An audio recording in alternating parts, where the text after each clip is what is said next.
సీఎంకి, deputy సీఎంకి, మంత్రులకి, ఎమ్మెల్యేలకి ఉచ్చబడతా ఉన్నాయి. పవన్ కళ్యాణ్, చంద్రబాబు, జగన్మోహన్ రెడ్డి గారి మీద చాలా చెడు ప్రచారం చేశారు.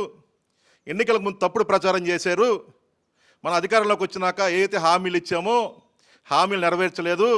జగన్మోహన్ రెడ్డి గారు నిలదీస్తాడు, 2029లో జగన్మోహన్ రెడ్డి పక్కాగా సీఎం అవుతాడు అని చెప్పేసి వాళ్ళు భయపడిపోతూ ఉన్నారు, ఉచ్చపడిపోతుంది. ఈ సన్న చెబుతా ఉన్నా, కూటమి ఉంటే మనం ఓడించలేడు జగన్మోహన్ రెడ్డి అని చెప్పేసి ఒక పెద్ద మనిషి అన్నాడు. ఎన్ని కూటమిలు కలిసినా మేము ఒకటి అడుగుతున్నా, మాకు కావాల్సింది కూటమే.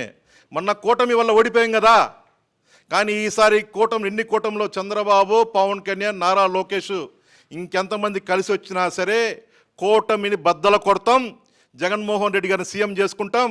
కూటమిని బద్దలు కొడితేనే వైఎస్ఆర్సీపీ నిజాయితీ గల పార్టీ, మగతనం ఉన్న పార్టీ అని చెప్పేసి నిరూపించుకోవాల్సిన అవసరం మా మీద ఉంది.